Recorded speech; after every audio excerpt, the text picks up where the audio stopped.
बिहार के द्वितीय चरण की शिक्षक भर्ती में जो 6 से 8 की शिक्षक भर्ती है, जिसको हम लोग जूनियर शिक्षक भर्ती कहते हैं, उसमें आपके क्वालिफिकेशन और सब्जेक्ट कॉम्बिनेशन दोनों में परिवर्तन किया गया है, जिसकी सूचना आपको पहले से ही पता है। इस वीडियो लेक्चर में हम लोग उसी दोनों टॉपिक पर चर्चा करेंगे कि इससे हमारी क्या नई परेशानियां उत्पन्न हो सकती हैं, किन विद्यार्थियों को फ़ायदा हो सकता है और किन को नुकसान हो सकता है, क्योंकि बहुत सारे लोगों का सब्जेक्ट कॉम्बिनेशन नहीं बन रहा है और हज़ारों की संख्या में कमेंट आ चुके हैं। तो उसके कारण हमें यह वीडियो बनानी पड़ रही है। और जैसा कि आपको पता है, दीपावली का त्यौहार ख़त्म हो चुका है, लेकिन आज भी त्यौहार है, तो अभी भी हम गाँव में ही हैं, इसलिए हो सकता है जो आवाज़ है, जो वॉल्यूम है, वो ज़रा अच्छी नहीं आ रही होगी। तो कल से जब शहर में जाएंगे तो बढ़िया वीडियो बनेगी, लेकिन अभी आप लोग इसी पर जो भी जैसा भी है इसी को सुनने की कोशिश करिए। तो थोड़ी देर हमारे साथ बने रहिए, सारी चीज़ें आपको यहाँ पर क्लियर हो जाएंगी। तो सबसे पहले हम क्वालिफिकेशन पर आते हैं, उसके बाद सब्जेक्ट कॉम्बिनेशन की बात करेंगे। देखिए, क्वालिफिकेशन में बहुत सारे लोग प्रश्न पूछते हैं कि मेरा 45% या 46% या 47% है, तो क्या मैं फॉर्म भर सकता हूँ? जी हाँ भैया, आप फॉर्म भर सकते हैं। ये सारी पुरानी क्वालिफिकेशन यहाँ पर लिखी गई है, इसको हम दोबारा से यहाँ पर पढ़ेंगे नहीं। आप लोगों ने अपना रजिस्ट्रेशन कर दिया है, फीस जमा कर दी होगी। अगर फॉर्म नहीं भरा है तो फॉर्म भी जल्द से जल्द भर दीजिए, ठीक है। अब मेन दिक्कत यहाँ पर स्टार्ट होती है बीटेक वालों के साथ। बीटेक वाले तो कोई भी यहाँ पर उनका काम आयोग का सही हो नहीं रहा है, और क्यों नहीं हो रहा है ये हमें भी नहीं समझ में आ रहा है कि जो भी चीज़ें हैं वो आपको स्पष्ट लिखनी चाहिए।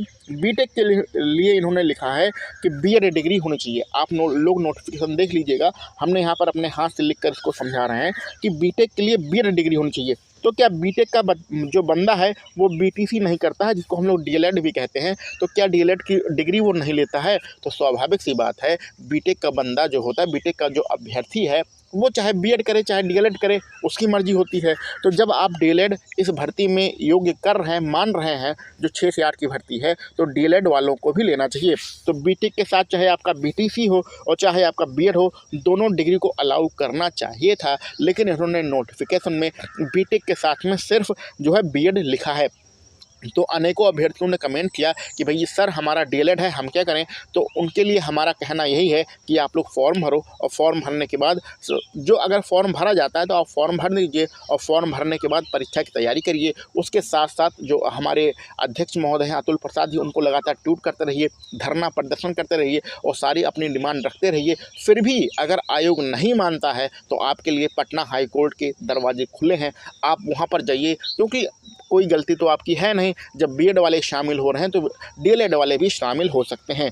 तो ये एक प्रश्न का जवाब है कि ऐसे सभी बीटेक अभ्यर्थी जिनके डीएलएड डिग्री है, तो वो अपना रास्ता खुद चुने, क्योंकि देखिए ये बीटेक वाले भी बहुत आसानी से भर्ती में शामिल नहीं हुए। इन्हें भी धरना प्रदर्शन किया गया, इन्होंने भी विरोध किया, तब जाके इन्हें शामिल किया गया। इसी प्रकार एक प्रश्न, बहुत सारा प्रश्न है जो एजी वाले हमारे बच्चे हैं, एग्रीकल्चर वाले बच्चे हैं, वो कहते हैं अभी हमें शामिल नहीं किया गया। तो फिर इससे पहले भी हमने एक वीडियो बनाई थी जिसमें बताया था कि आपके पास एक ही रास्ता है, विरोध प्रदर्शन। अगर सरकार आपकी बात नहीं मानती है तो आप पटना हाई कोर्ट जाइए, क्योंकि देखिए नौकरी 2 टाइप से ली जाती है। पहली होती है कि गवर्नमेंट आपको जॉब देती है, कोई विज्ञापन आता है, आपने उसको भरा और उसकी क्वालिफिकेशन को आप पूरा करते हैं, आपको जॉब मिल गई। दूसरी भर्ती होती है जो कोर्ट के द्वारा ली जाती है, आपको लगता है कि मेरे साथ अन्याय हो रहा है और हमें जो है इस भर्ती में शामिल नहीं किया गया, जबकि मैं योग्य अभ्यर्थी हूँ। तो ऐसी कंडीशन में आप कोर्ट जाइए और कोर्ट से अपनी डिमांड रखिए। 69,000 शिक्षक भर्ती में भी यही हुआ था। और इससे पहले अगर हम 10 साल और 12 साल पहले की बात करें तो जो प्राथमिक शिक्षक भर्ती आती थी उसमें बीटेक वाले, बीसीए वाले शामिल नहीं किए जाते थे, लेकिन उन लोगों ने कोर्ट से लड़कर अपनी डिमांड को लाया और बाद में उन्हें भर्ती में शामिल किया गया। तो ऐसे बहुत सारे परिवर्तन हुए हैं जो पहले नहीं थे, लेकिन कोर्ट के द्वारा किए गए हैं। तो आपके लिए एक ही चारा है, अगर आयोग आपकी बात नहीं मानता है तो वो है भाई पटना हाई कोर्ट। मेरी बात सारे लोग समझ गए होंगे। अब आगे बढ़ते हैं, बायोटेक्नोलॉजी। तो बायोटेक्नोलॉजी जो हमारा सब्जेक्ट है, और ये इलेक्ट्रॉनिक्स जो सब्जेक्ट है, इलेक्ट्रॉनिक्स के साथ साथ तो कम सब्जेक्ट कॉम्बिनेशन बन जाएगा, लेकिन बायोटेक्नोलॉजी के साथ में यहाँ पर कोई भी सब्जेक्ट कॉम्बिनेशन नहीं बन रहा है। ये जो वीडियो बन रही है इसमें हम खेत में आके वीडियो बना रहे हैं, क्योंकि घर में बहुत ज़्यादा शोरगुल हो रहा था, ठीक है। तो ये सारी चीज़ें आप समझ रहे हैं। और बीसीए वाले भैया ध्यान से सुने कि बीसीए को अलाउ कर दिया गया है, उनके चाहे बीटीसी हो, चाहे बीएड हो, चाहे डीएलएड हो, कुछ भी हो, उससे मतलब नहीं है, उन्हें अलाउ कर दिया गया है। और अगर आपका बीसीए के साथ साथ एमसीए है तो आपने MCA में B.Ed और M.Ed की 3 साल वाली डिग्री ले रखी है तो तब भी आप फॉर्म दे सकते हैं। तो BCA वालों का मज़ा है क्योंकि उनकी क्वालिफ़िकेशन में सब कुछ लिखा है, लेकिन B.Tech वालों की क्वालिफ़िकेशन में नहीं लिखा है। तो B.Tech वाले भैया अपना ध्यान दे दें और जो हमने रास्ता बताया उनमें से कोई भी एक रास्ता आप चुन सकते हैं, ठीक है। तो ये हो गया क्वालिफ़िकेशन। बाकी के ऊपर की क्वालिफ़िकेशन सब आपको पता है, इसलिए उस पर हम लोग चर्चा नहीं करेंगे। ये ऊपर वाली पुरानी क्वालिफ़िकेशन है, इस पर तो आपको पता ही है, इस पर चर्चा करने से कोई फ़ायदा नहीं है। अब आते हैं अपने सब्जेक्ट कॉम्बिनेशन पे। कितने सारे लोग हैं, कितने सारे प्रश्न करते हैं, हमें खुद नहीं समझ में आता कि आप लोग इतने कन्फ्यूज क्यों रहते हैं। देखिए भैया 6 सब्जेक्ट हैं, 1, 2, 3, 4, 5 और 6। 6 में से कोई एक सब्जेक्ट आपको चुनना है, ठीक है। अब आपने जो स्नातक में पढ़ा है उसी हिसाब से आपको चुन लेना है। अब यहाँ पर बायोटेक्नोलॉजी के साथ दिक्कत ये है, और हाँ इसमें पहले चर्चा कर लेते हैं क्या क्या शामिल किया गया है। तो जो देखो गणित विज्ञान में आपके 2 विषय आपको चुनना है। गणित विज्ञान का पेपर देना चाहेंगे तो 2 विषय होना चाहिए। इसमें गणित भौतिकी तो पहले से था, रसायन भी पहले से था, जीव विज्ञान भी आपका पहले से था, और इसमें एक सब्जेक्ट सांख्यिकी को चूज़ किया गया है क्योंकि स्नातक स्तर पर बहुत सारी यूनिवर्सिटी हैं, वहाँ पर सांख्यिकी स्टैटिक्स पढ़ाया जाता है, तो सांख्यिकी भी इसमें जोड़ लिया गया है। और इसमें एक परिवर्तन किया गया है। परिवर्तन ये है कि जब आप बायो से पढ़ते हैं सॉरी जब आप बायो से पढ़ते हैं तो वहाँ पर जीव विज्ञान यानी BSc करते हैं तो वहाँ पर जीव विज्ञान नहीं लिखा रहता है आपकी मार्कशीट में। यहाँ पर देखो जीव विज्ञान और वनस्पति विज्ञान यानी कि आपका जंतु विज्ञान और वनस्पति विज्ञान लिखा होता है। यहाँ पर थोड़ा सा मिस्टेक हो गया है, तो आपकी मार्कशीट में इन दोनों में से कोई एक लिखा है तो आपका काम चल जाएगा। अब फिर से समझिए, गलती मत करिएगा, फिर से समझिए, इन दोनों में से कोई एक चाहिए, इन दोनों में से कोई एक चाहिए। अच्छा, जो बायोटेक्नोलॉजी पढ़ते हैं उनमें जंतु विज्ञान भी होगा, वनस्पति विज्ञान भी होगा, ठीक है। तो दोनों अलग अलग नहीं है, दोनों में से कोई एक चाहिए। तो दोनों में से अगर आपके पास एक है तो आपका काम बन जाएगा। उसके साथ साथ रसायन होना चाहिए, सांख्यिकी होना चाहिए, भौतिकी होना चाहिए, गणित होना चाहिए। तो इन 4 में से कोई एक होना चाहिए। और अगर आपके पास बायो है तो जीव विज्ञान अथवा वनस्पति विज्ञान में से कोई एक आपके पास होना चाहिए, क्योंकि आपका जो नोटिफिकेशन है उसमें ये जो है अथवा करके लिखा है। तो अथवा का मतलब दोनों में से कोई एक, या फिर आपका जीव विज्ञान ही लिखा है तब भी आपका काम चल जाएगा। तो आप इस चीज़ को बिल्कुल क्लियर समझ लीजिए कि ऐसे बहुत सारे स्टूडेंट हैं जिन्होंने अपने BSc में जीव विज्ञान लिया है, वनस्पति विज्ञान लिया है और फिर बायोटेक्नोलॉजी लिया है या फिर माइक्रोबायोलॉजी ले लिया है। तो ये तीनों सब्जेक्ट जो है आपके बायो के अंतर्गत ही आते हैं और आपके पास ना तो केमिस्ट्री है ना फिज़िक्स है। तो ऐसी कंडीशन में आप एलिजिबल नहीं है। फॉर्म भरिए, पेपर दीजिए, लेकिन डॉक्यूमेंट वेरिफिकेशन में आपको दिक्कत हो सकती है। तो ये सारी चीज़ें यहाँ पर क्लियर हो गई हैं। दूसरी चीज़ यहाँ पर सामाजिक विज्ञान वाला विषय देख लीजिए। इसमें से आपका कोई भी 2 विषय चाहिए, इनमें से आपका कोई भी 2 विषय चाहिए। अब बहुत सारे अभ्यर्थियों के कमेंट आते हैं कि उनका एजुकेशन है, शिक्षा शास्त्र है स्नातक स्तर पर, तो इसमें कहीं भी शिक्षा शास्त्र शामिल नहीं है। तो शिक्षा शास्त्र आप है तो उसको भूल जाइए, उससे कोई मतलब नहीं है, ठीक है।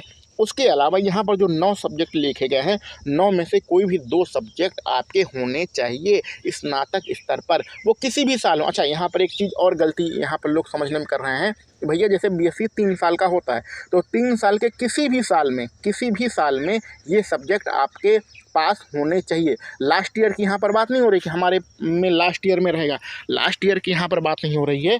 तीनों साल में किसी भी साल ये सब्जेक्ट आपके पास होना चाहिए, ठीक है। यही काम गणित विज्ञान में भी है। गणित विज्ञान में भी जितने सब्जेक्ट लिखे गए हैं, तीनों साल में से किसी भी साल वो सब्जेक्ट आपके पास होना चाहिए। और इसी प्रकार सामाजिक विषय की भी यहाँ पर यही बातें हैं, ठीक है। ये बात क्लियर हो गई। तीनों साल में से किसी भी साल होना चाहिए। अगर 9 में से कोई 2 सब्जेक्ट आपके पास है तो आप बढ़िया से फॉर्म भरिए। अब आते हैं भाषा वाले पे। तो भाषा में 4 यहाँ पर ऑप्शन आपके पास हैं, चारों में से कुछ भी भरो, ठीक है। तो हिंदी में क्या किया गया है, हिंदी में एक चीज़ यहाँ पर, हिंदी और आपका अंग्रेजी तो सेम है, हिंदी और अंग्रेजी में परिवर्तन नहीं किया गया है। स्नातक स्तर पर आपका हिंदी अथवा अंग्रेजी होना चाहिए। तीनों साल के किसी भी साल में हो तो भी आपका काम बन जाएगा। लेकिन संस्कृत में परिवर्तन ये किया गया है कि जैसे संस्कृत बोर्ड होता है, संस्कृत बोर्ड से हमें शास्त्री की डिग्री मिलती है, शास्त्री स्नातक के बराबर होता है। तो अगर आपका शास्त्री डिग्री है आपके पास तो भी आप फॉर्म भर सकते हैं। इसी प्रकार एक उर्दू बोर्ड होता है, उर्दू बोर्ड से आलिम की डिग्री मिलती है। जो आलिम की डिग्री होती है वो स्नातक के बराबर मानी जाती है। तो अगर आप उर्दू बोर्ड से आलिम की डिग्री है तो भी आप फॉर्म भर सकते हैं, अथवा आप सिंपल उर्दू से स्नातक हैं, किसी भी साल आपका उर्दू रहा है स्नातक में, तो भी आप फॉर्म भर सकते हैं। ठीक है, तो ये है सब्जेक्ट कॉम्बिनेशन का मामला। इसमें कन्फ्यूज होने की कोई भी बात नहीं है। आपके किसी भी साल में ये अगर सब्जेक्ट कॉम्बिनेशन बन रहा है तो आराम से फॉर्म भरिए, नहीं बन रहा है तो कोई भी दिक्कत नहीं होगी। हाँ, यहाँ पर हमने कहा जो बायो वाले बच्चे हैं उनको दिक्कत हो सकती है, क्योंकि उनका सब्जेक्ट कॉम्बिनेशन बनना मुश्किल हो जाता है। तो ये सारी चीज़ें हैं, आप कन्फ्यूज बिल्कुल भी मत रहिएगा। रजिस्ट्रेशन आप लोग कर दिए हैं, फॉर्म फीस भी आप लोगों ने जमा कर दी होगी, फॉर्म भी आप लोगों ने भर दिया होगा। अब पढ़ने की ओर हमें ध्यान देना है। और कल से, यानी कि जो 16 तारीख आने वाली है, कल से जब हम शहर पहुंचेंगे तो जो आपका ये वाला विषय है गणित विज्ञान, ये वाला जो गणित विज्ञान वाला विषय है, इसकी हम लोग ज़बरदस्त तैयारी कराएंगे, क्योंकि हमारा मेन विषय गणित ही है। तो गणित के हम लोग लगभग 2 घंटे 3 घंटे का बिल्कुल बेहतरीन सा यहाँ पर प्रैक्टिस सेट सॉल्व कराएंगे। आपके पास ज़्यादा समय नहीं है। जो आयोग है वो परीक्षा तिथि बढ़ाने के मूड में बिल्कुल भी नहीं है। 7 दिसंबर से 10 दिसंबर के बीच में आपका पेपर होने वाला है। यानी कि हमें कहने का मतलब ये है कि हो सकता है कि आप पूरा सिलेबस भी ना देख पाएँ, इतनी जल्दी यहाँ पर आपके कार्यक्रम होने वाले हैं। यकीन मानिए 95% स्टूडेंट जो हैं पूरा सिलेबस भी एक बार नहीं देख पाएंगे और एग्ज़ाम डेट उनके सामने आ जाएगी। तो जो फार्म वार्म भरना था भर दिया, सब्जेक्ट कॉम्बिनेशन के चक्कर में मत पड़िए, जो होना था हो गया। अगर आप फॉर्म भरने वाले हैं तो फॉर्म भर दीजिए। ये आपका सब्जेक्ट कॉम्बिनेशन बन रहा है तो ज़बरदस्त तैयारी करिए, नहीं बन रहा है तो इसके ऊपर वाला जो परीक्षाएं हैं, जैसे कक्षा 9 और 10 वाली हैं, उसके बाद 11, 12 वाली हैं, उसमें एक सब्जेक्ट से ही आप फॉर्म भर सकते हैं, तो आप उसकी भी तैयारी करिए। फ्री की नौकरी है, 11-12 में इतनी सारी सीटें हैं, वो नौकरियां फ्री की हैं। तो फ्री की नौकरी अगर आपको लेना है तो उसकी तैयारी करिए। 6 से 8 में सबसे ज़्यादा कंपटीशन रहेगा, क्योंकि इसमें जो प्राथमिक शिक्षक भर्ती थी इससे पहले वाली, उन बच्चों को बाहर कर दिया गया है। तो सबसे ज़्यादा कंपटीशन 6 से 8 वाली शिक्षक भर्ती में ही रहेगा। तो अगर आपको कम से कम कंपटीशन चाहिए तो 11-12 वाला फॉर्म भर दीजिए अगर आपका वहाँ पर सब्जेक्ट कॉम्बिनेशन बन रहा है।